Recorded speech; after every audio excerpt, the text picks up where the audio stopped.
If you're a subscriber, you know that we're having all kinds of trouble out of the pond this year. And today I'm going to be moving the fish feeder over to Dad's place.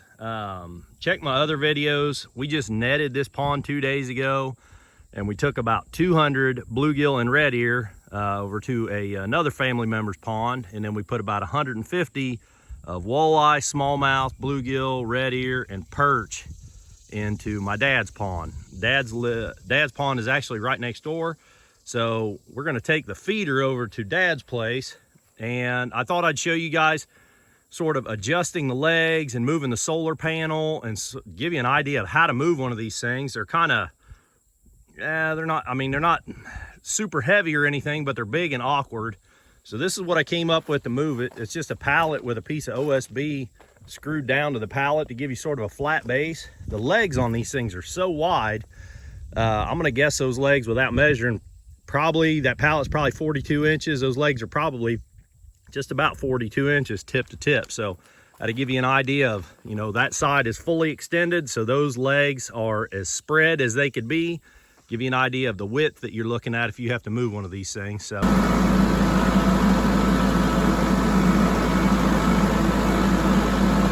well, we're back over to the shop. I went ahead and put it inside, turn on a fan. It is blazing hot out there today. You can see the angle that thing is set right now. That's as steep as you can set one of these things. And the grade to our pond is a lot steeper than the grade to Dad's pond. So, of course, you want the legs longer on the downhill side. So even on his pond, there is a little bit of a grade. So what I'm gonna do, because I want to keep the thing up as high as possible to give it the best chance to broadcast out into the pond, you know, clearing any weeds and stuff that might grow on the edge of the pond.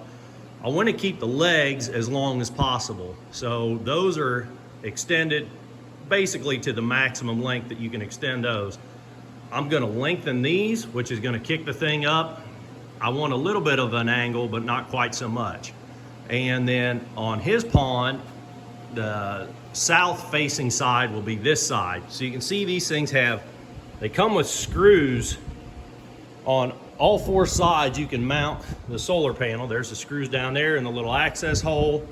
Again, you can see the screws that are mounting it right now, and the access hole is on the, you know, behind the solar panel. And again, this side, you can put the solar panel on any of the four sides on this thing. So I'm gonna unscrew it. I'll show you what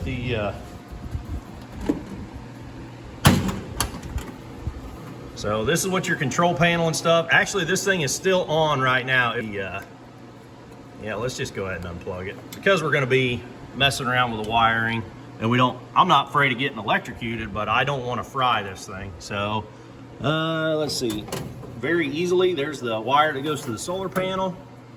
So, we're just going to disconnect this. Yeah, it's probably gonna take me 2 hands. So I'm gonna disconnect this. I'm gonna unscrew it on this side. I'll show you that, and then we'll get it hooked back up. Okay, so I just pulled the 2 screws out of the thing, and it falls right off there. It doesn't hang on anything. You see I'm pulling the wire in. Set that down gently, don't break it. And then as gently as possible, work that plug back through that hole. You can see, well, maybe you can see, maybe not. It's kind of slimy looking. When I put this thing together, I'm big on dielectric grease. If you're getting one that isn't greased up already, go ahead and get you some dielectric grease. It's silicone based. It's for this sort of stuff. It protects these joints from corrosion. Something like this, especially that sits outside, it's well protected. This machine has actually been on that pond for about 2 years now. And if I were to wipe this up, it would look brand new. It functions perfectly, still got the original battery, so I have 0 complaints out of this unit. But anytime you're putting electrical connections together, especially something that's gonna be outside, go ahead and just put a little dielectric grease on all the pins, keeps corrosion down, and it will save you some headaches down the road. So this is what that looks like behind there. It's just a little panel, little sheet metal thing. Come over here, set it down gently, push that in that access hole. Now this is going to take me 2 hands. I'm going to raise this up. You can see there's the hole, there's the screw, there's the hole. There's a screw, easy peasy. Okay, so tighten them down, snug them up, but don't over tighten them. This is just sheet metal. These are little sheet metal screws, and you're just screwing into one layer of sheet metal here, so don't over tighten them and strip out the sheet metal. That's it. So we got it mounted. I went ahead and I put the screws back in this other side in case I need to move this thing again. Just keep all the screws in it, and we're gonna make our connection now. You can see what it looks like down in this thing. There's plenty of room to maneuver down in here. Okay, I just wanted to make sure I didn't bend them pins or anything. So I'm gonna go ahead and plug this sucker back in, and we're done inside here then. If I can reach my fingers up under there with one hand. Okay, there's that one.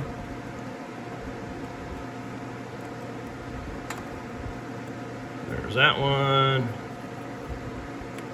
Okay. And that's it inside there. That's all it takes to move that solar panel around. Now, when we set this thing back out on the water, we'll go ahead and verify that we got all our times are saved and everything. I'm gonna take a rag and wipe that thing off gently. Don't go scrubbing on this thing, but it makes a big difference. If you keep a solar panel clean versus dusty, they work a lot better. It's sort of surprising how much better they work. And I'm gonna grab, looks like 7/16 ratchet and wrench, and we're gonna get these legs up. Well, you can see I got it supported now, and a floor jack and a block of wood probably be good enough. Use what tools you have available. I have available a tractor with forks that are not bent, so it works good for this. So I'm gonna go ahead and disconnect these bolts. This leg will slide down, pick the appropriate set of holes, and again, I don't want it sitting level, but I want it sitting pretty close to level. That's not much angle. We might have to adjust that when we get over to the pond. I'll bring the, I'll go ahead and bring the ratchet and wrench, and if we have to adjust it, because we want to keep the thing, we want to keep it as level as possible across the top. So we'll bring a small level. I'm probably getting, that's kind of overboard. You know, it could sit a little bit off level. I doubt it would really hurt anything, but yeah, what the heck. We're gonna make it as level as we can. The other thing is, I forgot, I had pulled the rods out of here. They come with rods that you drive down in the ground. I had pulled those out, put them in my other barn a few weeks ago because I moved this thing down the hill. As the water level went down, I moved the feeder down closer to the water level. So I'm gonna grab those rods, a big hammer, and we'll get this thing over to Dad's and get her set up. You know, one thing I did notice, it's really not worth mentioning, but it is. There is a rivet missing. You can see the paint is wore off there, so they use very small diameter rivets. There's my thumb for comparison. That's what this thing is put together with rivets, and so far that's the only one I've noticed that is missing. So we got it over here to Dad's pond, and Dad actually helped me drag it off. So we drug it off the skid and got just a little bit of room so that you can get around the front, weed eat if you have to or whatever. We don't want to get too precariously close to the edge of the pond. Actually did have to adjust the legs a couple of times. It was nice having him here. He was able to lean the machine a little bit, and then I could, you know, mess with the legs. So if you got a helper, it'd probably be a good thing. Again, we got the solar panel facing the south side. Over here, we got a little bit of a tree in the way, but you know, you do what you can. Not quite as much feed in there as I thought there was. But I am going to now take these stakes came with it. And like I said, I had them in it for, you know, I got to thinking, I think I've only had this feeder for, this will be my second summer with it. So anyhow, these stakes came with it, and you're meant to drive these down, which keeps the thing, you know, it vibrates a little bit, and I'll show you here, it going off here in just a second, but you want to put those stakes in to keep the thing from walking into the pond. So I'm going to go ahead and drive those stakes right now. So it comes with a cable, which is real handy when you take the lid off. It just hangs there. Well, over on my pond, again, I had the, you know, the solar panel was on this side. So what I just now did was swap this.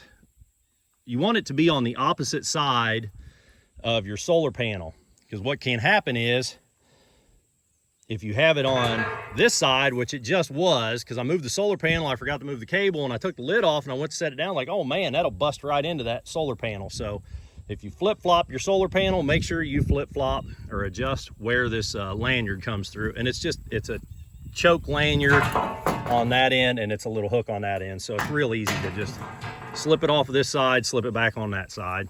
Used to being fed. He feeds them by hand every now and again, but they're not used to being on a regular schedule. And actually he feeds them over there. And so this is going to be a different area. So we're going to have to sort of train these guys, and it will take them a little while to figure it out probably. So what we're going to do is we're going to do 2 feedings a day at 1 second each, just sort of to get them trained. So we're going to feed at 8 a.m.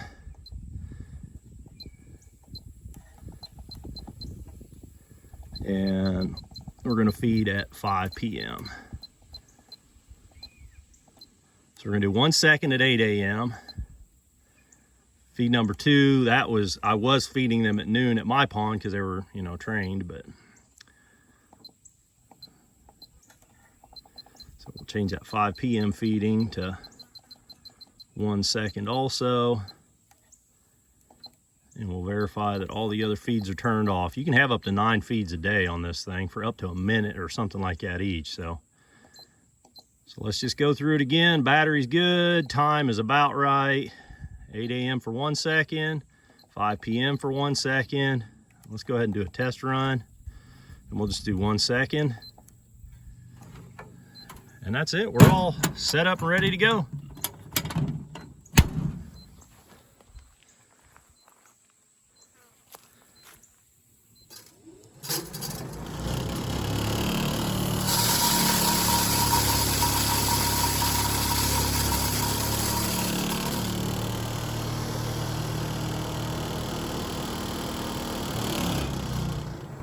So that machine throws those little fingerling pellets, which are 1/8 inch. That's what I feed. The bluegill do real well on 1/8 inch pellets. This machine throws those pellets further than I can by hand with a scoop. So that's great. I'm looking at the ground here, and it's gonna be hard for you to see. You're probably gonna have to take my word for it. I see one little pellet that just made it to the edge. There's a couple little pellets just made it to the edge. Overall, I'm pretty happy with the pattern as it came out. The wind predominantly does come back this way, so whatever they don't eat is going to get blown pretty much back to this shoreline. But he has mosquito fish in this pond, and they really hug the shoreline, and they enjoy this fish food too. So you can see, I think you can see some of those mosquito fish right there, just some little ones. There's a few turtles out there. I can see one turtle anyhow.